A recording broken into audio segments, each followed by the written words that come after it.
Sudah kelihatan belum? Ya, kelihatan. Sudah. Oke.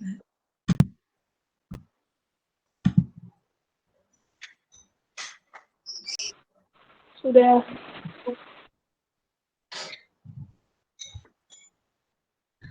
Assalamualaikum warahmatullahi wabarakatuh. Waalaikumsalam. Sebelumnya, perkenalkan kami dari kelompok 3 ingin mempresentasikan modul bendahara. Anggota kelompok kami yang pertama ada Ardian Reza Maliki atau Echa, yang kedua ada saya sendiri Alia Ismia Apriliani, dan yang ketiga ada Ilmiah.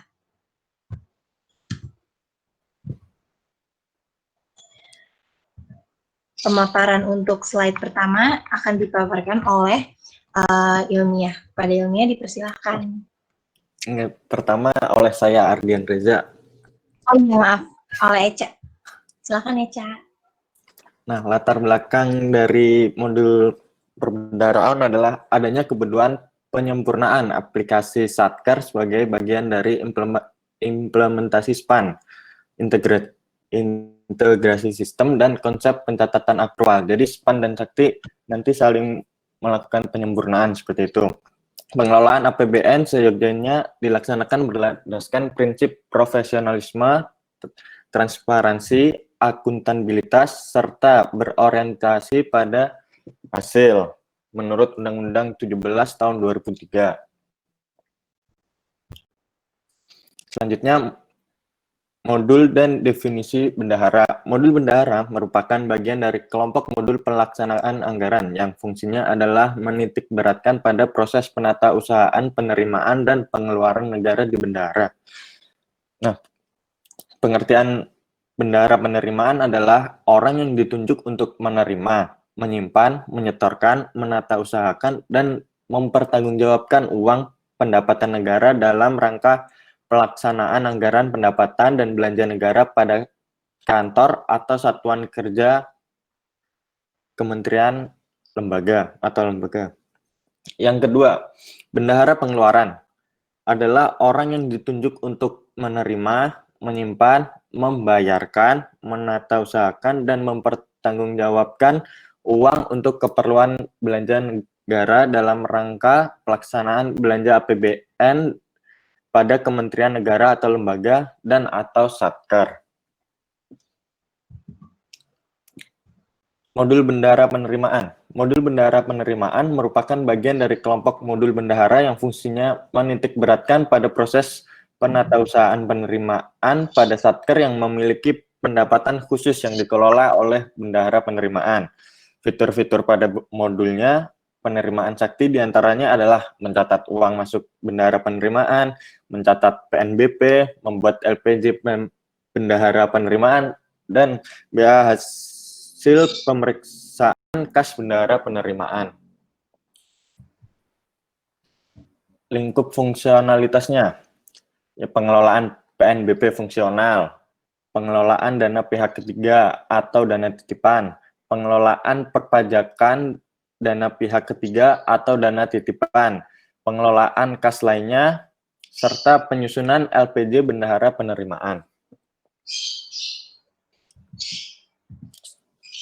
Selanjutnya, pengelolaan PNBP fungsional merupakan penerimaan yang berasal dari hasil pungutan kementerian atau lembaga atas jasa yang diberikan sehubungan dengan tugas pokok dan fungsinya.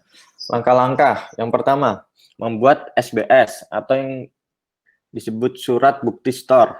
Yang kedua, mencatat setoran PNBP fungsional SBS atau non-SBS. Yang ketiga, mencatat setoran PNBP dana titipan atau dana pihak ketiga. Yang keempat, upload ADK PNBP dari aplikasi Simponi. Yang kelima, monitoring penerimaan. Nah, contoh transaksinya kalau dengan menggunakan SBS ya, atau mencatat uang masuk. Contoh transaksi, setoran penyewaan gedung aula kantor dari penyewa ke bendahara, kemudian ke kas negara. Kalau ke bendahara berarti awalnya harus melalui SBS atau mencatat uang masuk. Selanjutnya bisa di jurnal, di GL dan pelaporan. Lalu ada setoran PNBP yang maksudnya ke kas negara, lalu diberikan ke bank, Dan tidak lupa di anggaran itu di-update AFP-nya. Lalu ada yang memonitor saat penerimaan. Selanjutnya, non-SBS. Non-SBS itu maksudnya tidak melalui bendahara. Nah, contoh transaksinya setoran penyewaan ruang mesin untuk mesin ATM dari penyewa store langsung ke kas negara. Jadi langsung ke store ke kas negara.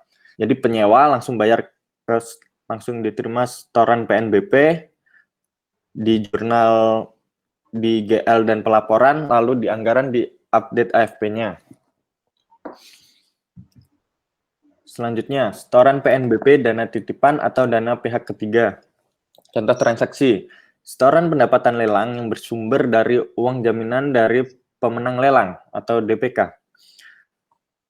Yang pertama mencatat uang dana pihak ketiga, lalu di jurnal di GL dan pelaporan, lalu disetorkan ke kas negara, pindah kategori ke kas PNBP, lalu setor PNBP dana titipan atau DPK, lalu diupdate di anggaran. Selanjutnya adalah upload penerimaan negara, upload data PNBP yang disetor tanpa melalui bendahara. Jadi ada datanya langsung di-upload ke KN atau ADK dari Simponi di jurnal di GL dan pelaporan dan diupdate di anggaran. Pengelolaan dana pihak ketiga merupakan pengelolaan uang lainnya pada bendahara penerimaan terkait dengan pengelolaan PNBP-nya yang bersumber dari pihak ketiga. Contoh, dana titipan perkara atau uang jaminan lelang, pengelolaan DPK atau dana titipan berupa penerimaan kas tunai tembang, pengeluaran kas tunai tembang, pindah kategori kas DPK atau dana pihak ketiga.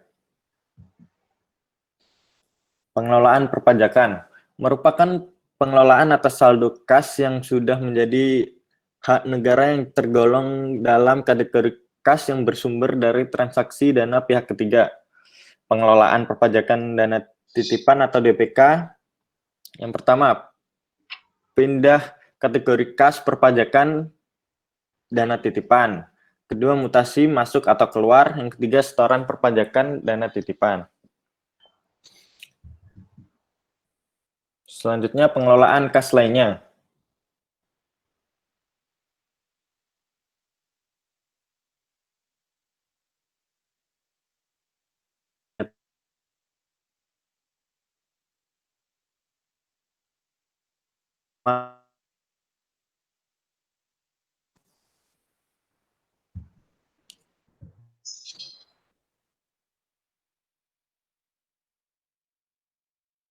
Sistemnya ya, yang pertama pihak ketiga, nanti di approval kas masuk, kategori kas lainnya, atau ini kas keluar atau lainnya, atau pindah kategori ke kas PNBP, pajak, atau DPK.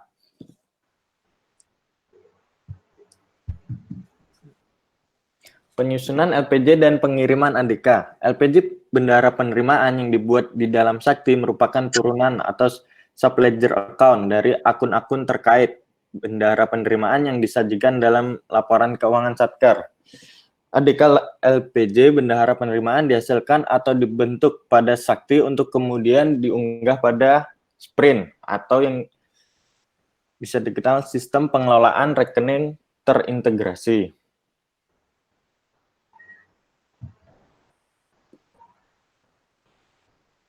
Ini integrasi dengan modul-modul lainnya. Jadi modul bendahara penerimaan nanti menerima data dari modul pembayaran, modul administrasi, modul GLP, dan modul anggaran.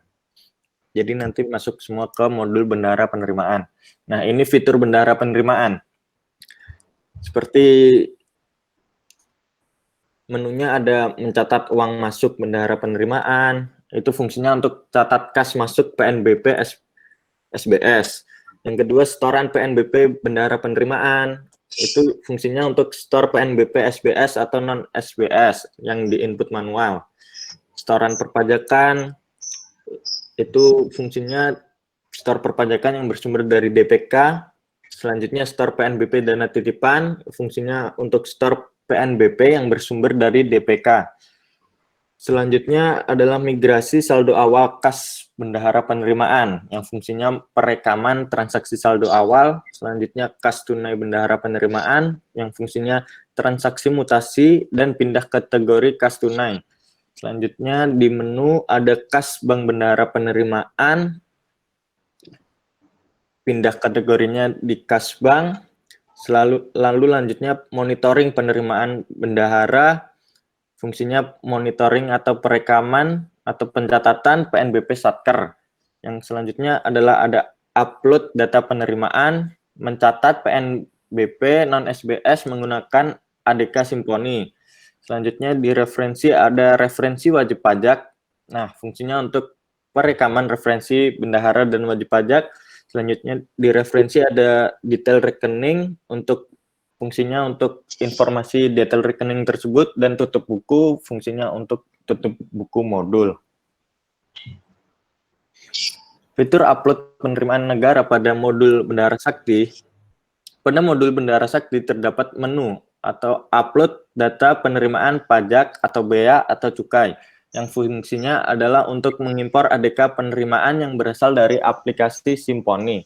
ADK PNBP umum, fungsional, dan umum, non-anggaran maupun seluruhnya yang berasal dari aplikasi Simponi dapat diimpor ke modul bendahara aplikasi Sakti sehingga memudahkan operator agar tidak harus melakukan pencatatan ulang. Selanjutnya, proses unduh ADK dari aplikasi Simponi dilakukan secara berurutan dalam rentang waktu tiap 1 bulan kalender agar memudahkan proses rekonsiliasi bulanan.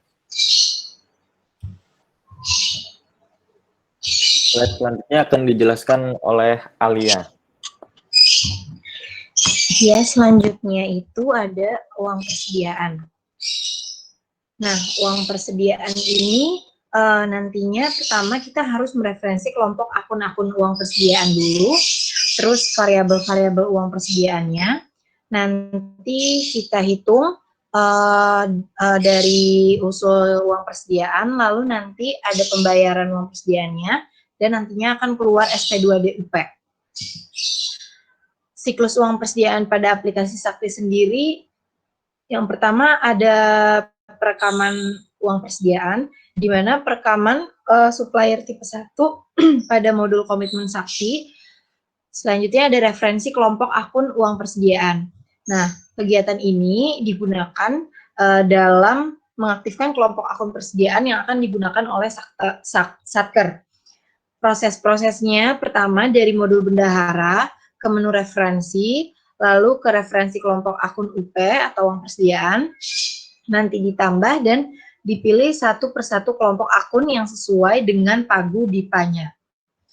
Sedangkan yang referensi variabel uang persediaan ini, kegiatan tersebut untuk mengaktifkan nilai maksimal uang persediaan yang dapat diproses berdasarkan pagu yang akan diproses dalam uang persediaan tersebut. Prosesnya itu dari modul bendahara, lalu membuat usulan, lalu menghitung usulan UP-nya, dan mengisi data yang diperlukan, lalu menyimpan.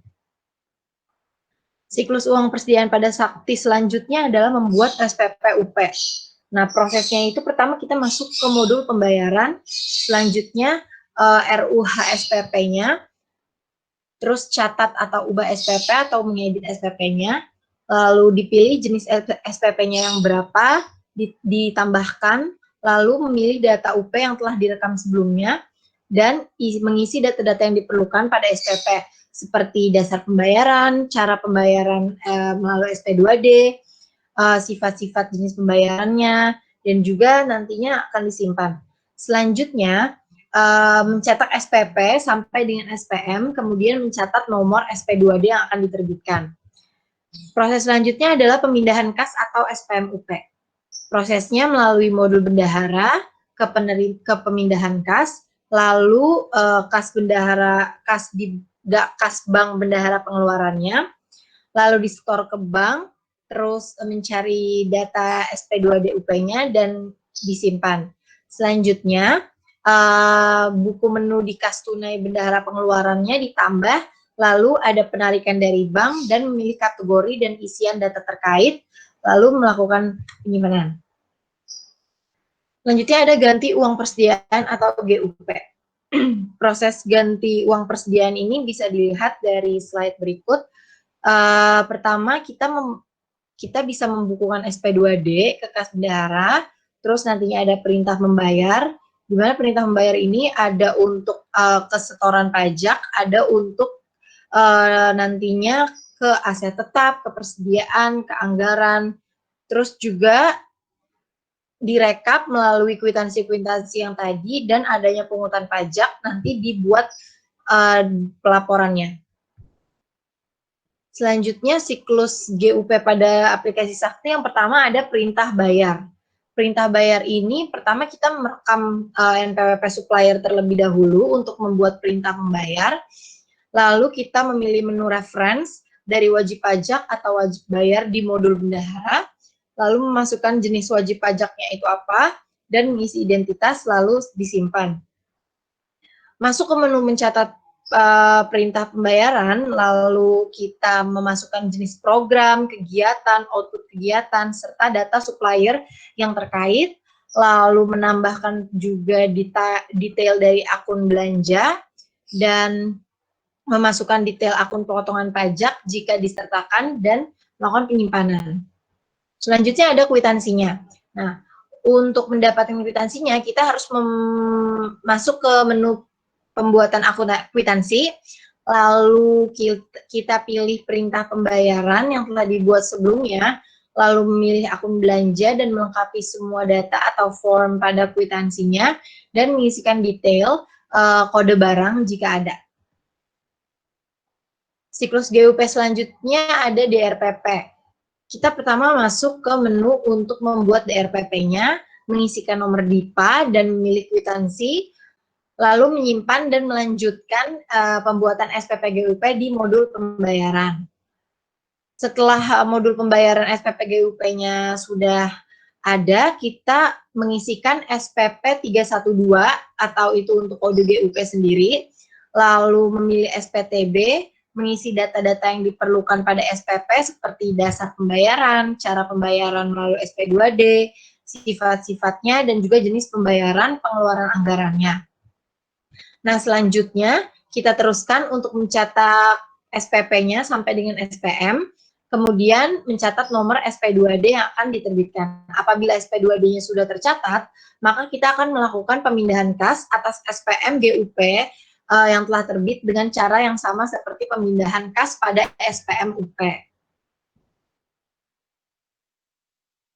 Ini ada kartu kredit pemerintah, di mana kartu kredit ini biasanya untuk keperluan belanja-belanja operasional serta belanja-belanja modal. Belanja operasional itu bisa yang barang atau belanja barang yang operasional maupun belanja barang yang non operasional. Biasanya belanja barang yang operasional ini seperti keperluan kantor, pengadaan bahan makanan, terus juga penambah daya tahan tubuh dan lain-lain. Kalau belanja yang non operasional biasanya ini belanja bahan dan belanja barang non operasional lainnya selain yang tadi disebutkan. Ada juga belanja barang untuk persediaan, seperti persediaan konsumsi, persediaan alat kantor, dan lain-lain. Terus juga ada belanja sewa, seperti sewa kendaraan, sewa gedung, sewa peralatan. Terus ada belanja pemeliharaan gedung dan bangunan, belanja pemeliharaan peralatan dan mesin. Ada yang biasanya belanja BBM, pelumas khusus non Pertamina, dan lain-lain. Terus ada juga pemeliharaan lainnya. Dan ada belanja modal. Nah, belanja modal ini ada batasnya yang biasanya dengan nilai belanja paling banyak 50 juta. Selanjutnya ada permintaan UP atas kartu kredit pemerintah. Jadi, pertama kita menyampaikan kebutuhan UP Satker kepada PPK. Terus juga ada nanti keluar surat pernyataan bahwa adanya permintaan UP berdasarkan kebutuhan UP dari Satker. Nanti PPK mencantumkan kebutuhan UP-nya ini dalam surat pernyataan UP. Nanti surat pernyataan UP terbit, diterbitkannya itu biasanya oleh KPA, terus juga ada penelitian besaran atau proporsinya, sehingga UP yang dikeluarkan nanti bisa dipertanggungjawabkan. Nanti setelah ada SPP UP tunai, ada SPM UP tunai, dan baru ada SP2D UP tunai. Dalam hal terdapat perubahan besaran UP pada Satker, perubahan proporsi ini nanti penyampaiannya lewat SPM UP. Satker biasanya menyampaikan surat permohonan perubahan besaran UP kepada KPPN dengan adanya surat pelampiran dan surat persetujuan perubahan besaran UP atau proporsi UP ke Kanwil DJPB. Mekanisme penggunaan kartu kredit pemerintah ini biasanya pertama kita melakukan perjanjian kerjasama antar bank dengan Satker yang bersangkutan, lalu ada penerbitan kartu kredit oleh bank yang telah disetujui sebelumnya, lalu ada transaksi dengan kartu kredit oleh pemegang kartu kredit. Biasanya kartu kredit ini dibuat untuk belanja keperluan operasional dan juga modal, juga keperluan perjadin. Selanjutnya yang transaksi yang sebelumnya ini akan diuji oleh PPK dan adanya penerbitan SPBY. Lalu akan diverifikasi oleh bendahara dan akan keluar pertanggungjawabannya dengan penerbitan SP2D melalui KPPN. Selanjutnya akan dilakukan penerbitan rekening oleh bendahara dan nanti keluar uangnya. Terus di sini ada LS oleh bendahara. Nah, LS oleh bendahara ini biasanya ada pembayaran melalui SP2D LS atau SP2D yang langsung. Terus nanti SP2D-nya dilakukan pembukuan ke bendahara, ke kas bendahara di jurnal untuk adanya pelaporan, terus nanti melakukan pembayaran dana titipan, pengembalian sisa dana titipan, dan akan diserahkan ke bank. Siklus dari LS bendahara ini yang pertama membuat SPM LS bendahara. Sebelum mencatat transaksi LS, biasanya pada modul bendahara yang pertama kali harus dilakukan adalah membuat SPM LS bendahara dengan kode 231 terlebih dahulu. Prosesnya ini biasanya modul pembayaran, menu di RUH SPP, memilih SPP yang jenis 231 karena SPM LS bendahara, merekam dan mengisi nominal pada SPP-nya, lalu prosesnya ini akan sampai ke SP2D dan mengupload SP2D. Selanjutnya ada pencatatan pemindahan kas atas SP2D LS yang telah terbit. Setelah mengupload nomor SP2D-nya, bendahara dapat merekam uang masuk atas SPM LS untuk selanjutnya dipertanggungjawabkan pada menu mencatat dana titipan. Prosesnya dengan cara modul bendahara, approval transaksi, SP2D-nya diterima, lalu memilih SPM LS ke 231 dan melakukan penyimpanan. Siklus selanjutnya ada mencatat dana titipan, di mana mencatat dana titipan ini biasanya dilakukan untuk menata usahakan dana atas SPM LS bendahara yang sebelumnya telah dicatat pada menu pemindahan kas. Prosesnya dari modul bendahara, transaksi, ke pencatatan pembayaran dana titipan, merekam dan mengisikan keterangan penerima, memilih nomor SP2D dan sumber dana, biasanya pilihnya non tunai, jika pada kasnya tunai akan memilih tunai, lalu akan disimpan.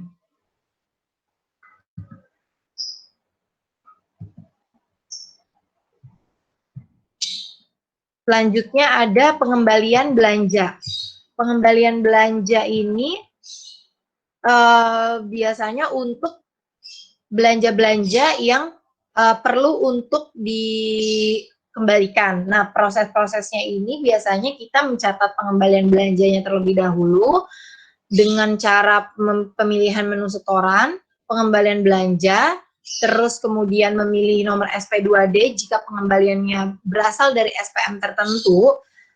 Jika tidak ada SPM tertentu tidak dipilih, maka langsung saja pilih program sesuai dengan pengembalian belanja yang akan dilakukan, pemilihan tanggal SSPB-nya dan NPWP bendaharanya, terus mengisikan detail kegiatan, output, dan akun dari belanja yang sebelumnya, lalu mengisikan jumlah setoran dan keterangan-keterangan lain.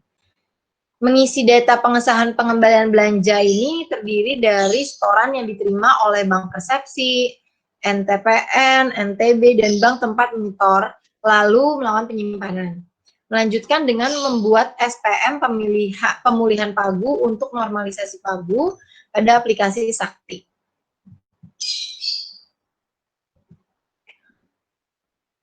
Selanjutnya ada tambahan uang persediaan.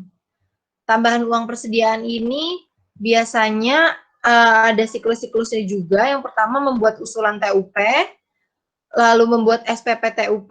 Prosesnya ini kita dari modul pembayaran ke RUHSPP, lalu kita mengedit SPP-nya, memilih jenis SPP TUP-nya, lalu data usulan dari TUP yang telah direkam sebelumnya ini kita mengisi data-data detailnya terkait pembayaran, cara membayarnya, dan sifat serta jenis pembayarannya. Selanjutnya, meneruskan untuk mencetak SPP sampai dengan jadi SPM, kemudian mencatat nomor SP2D-nya. Lalu selanjutnya ada pemindahan kas atas SPM TUP. Dari modul bendahara ke pemindahan kas, nanti adanya kas bank di bendahara pengeluaran, lalu nanti ada penerimaan SP2D, mencari SP2D TUP-nya. Selanjutnya kita harus membuka menu pada kas tunai bendahara pengeluaran, terus transfer masuk dan memilih kategori dan mengisi data terkait. Proses selanjutnya biasanya akan pembuatan perintah bayar, nanti keluar kwitansinya, DRPP, serta SPM TUP nihil. Nah, selanjutnya akan disampaikan oleh Ilmi. Iya, ke slide sebelumnya, Al. Oke. Nah, jadi di GUP atau GTUP nihil itu prosesnya hampir sama di GUP atau GTUP yang biasa. Pertama itu lihat pembukuan SP2D ke kas negara, kemudian terbit SPM GUP, dan kwitansi sebagai bukti pembayaran. Berdasarkan kwitansi tersebut, PPK menerbitkan SPTB. Bendahara akan melakukan input SPTB pada aplikasi. Setelah itu, proses pengajuan GUP berlanjut pada modul pembayaran. Selain pembayaran, bendahara juga melakukan paralel pemungutan pajak yang akan disetor ke kas umum negara dan dilakukan penjurnalan. Berdasarkan kwitansi juga dilakukan penjurnalan atas perolehan, pengembangan, pelaporan aset tetap, persediaan, dan anggaran. Selain itu juga ada monitoring UP atau TUP atau UPKP. Nah, bedanya ini ada setoran sisa UP atau TUP yang dikuasai oleh bendahara itu wajib disetor ke kas negara pada setiap akhir periode. Kemudian next. Nah, siklus GUP atau TUP nihil itu sama dengan siklus yang ada di GUP atau TUP biasa. Next, Al. Nah, ini yang pertama ada membuat GUP atau TUP nihil. Prosesnya, masuk ke modul pembayaran, isikan jenis SPP, GUP atau TUP nihil, klik tambah dan pilih DRPP yang sebelumnya telah direkam, isi data-data yang diperlukan pada SPP seperti dasar pembayaran, cara bayar, sifat, dan jenis pembayaran, kemudian isikan akun potongan dengan akun GUP atau TUP nihil, kemudian raih simpan. Selanjutnya, teruskan dengan mencetak SPP sampai dengan SPM, dan kemudian catat nomor SP2D. Jika SP2D telah tercatat, lakukan pemindahan kas atas SPM GUP atau TUP nihil dengan cara yang sama seperti pemindahan kas pada SPM UP. Next, Al.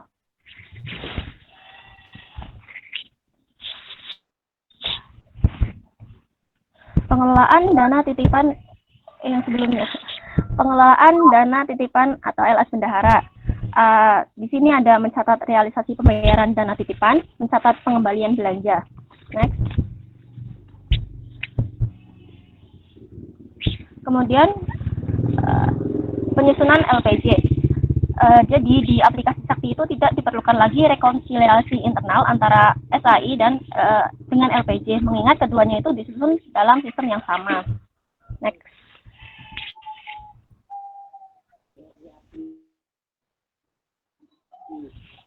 Fitur penyusunan LPJ pada aplikasi Sakti. Pembuatan LPJ bulanan pada aplikasi Sakti terdiri dari 2 tahap, yaitu proses cetak LPJ, cetak daftar RPL, dan proses unduh ADK Sprint untuk kebutuhan rekonsiliasi bulanan KPPN Mitra. Nah, untuk saat ini, cetak LPJ itu dilakukan pada aplikasi Sakti, sementara cetak daftar RPL dan unduh ADK Sprint untuk LPJ Sakti diunduh secara terpisah pada tautan monsakti.kemenq.go.id.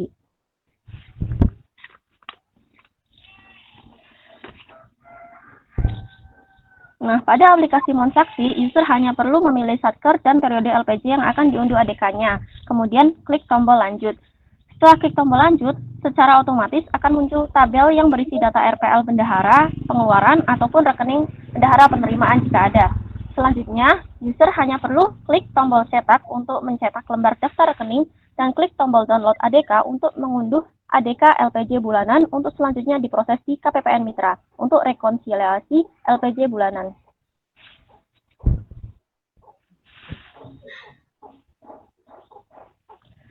Pengelolaan kas hibah pada bendahara pengeluaran. Pada modul bendahara terdapat menu menerima kas hibah dan membuat kwitansi hibah. Fungsi dari kedua menu ini adalah untuk menatausahakan kas hibah yang dimiliki oleh satker dari mulai saat dana kas hibah masuk, kemudian dicatat sebagai kwitansi, dan pembuatan DRPP sampai dengan dipertanggungjawabkan dengan cara membuat SPM pengesahan hibah. Nah, ini integrasi dengan modul lain. Jadi, yang pertama, modul bendahara itu terintegrasi dengan modul persediaan. Setiap interaksi akuisisi persediaan oleh bendahara akan mengupdate jumlah persediaan instansi pada modul persediaan. Modul bendahara menerima informasi pendetailan dari modul persediaan dan memberikan nomor kwitansi ke modul persediaan. Kemudian yang kedua, integrasi dengan modul pembayaran. Bendahara melakukan input atas dasar SPP terdiri atas usulan UP, GUP nihil, TUP, GTUP, LKPP, dan lain-lain.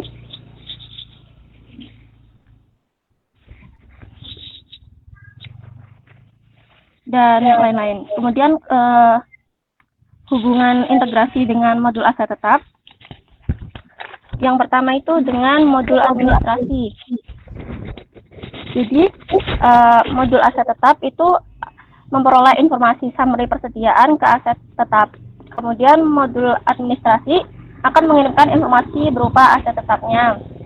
Sedangkan hubungan dengan modul komitmen dan bendahara, modul komitmen memberikan BAST, BAPP atau BAKP, dan kwitansi sebagai input di modul aset tetap. Next. Salah satu cara perolehan barang persediaan dan aset tetap pada aplikasi Sakti adalah melalui kwitansi yang dihasilkan dari siklus GUP atau TUP. Pada saat membuat kwitansi yang merupakan belanja akun 5218 yaitu persediaan dan akun 53 aset tetap, bendahara pengeluaran akan menginput kode barang beserta kuantitasnya. Bendahara pengeluaran hanya menginput kode barang dan kuantitas, sementara pendetailan jenis barang lebih lanjut itu dilakukan oleh operator modul persediaan. Penginputan kode serta kuantitas barang persediaan atau aset tetap ini ditujukan agar operator modul persediaan dan aset tetap dapat langsung melanjutkan pendetailan barang yang bersumber dari kwitansi. Kemudian yang terakhir, modul bendahara pengeluaran pembantu atau BPP. BPP merupakan bagian dari kelompok modul bendahara yang fungsinya menitikberatkan pada proses penatausahaan pengeluaran maupun penerimaan yang dikelola oleh bendahara pengeluaran pembantu. Fitur-fitur pada modul bendahara pengeluaran pembantu Sakti diantaranya adalah mencatat uang muka BPP, menatausahakan perintah bayar dan kwitansi, pungut setor pajak, dan menu lainnya yang hampir serupa dengan modul bendahara pengeluaran, kecuali menu DRPP, membuat usulan UPTUP dan LPJ. Secara umum, aktivitasnya hampir sama dengan BP. Udah. Terima kasih.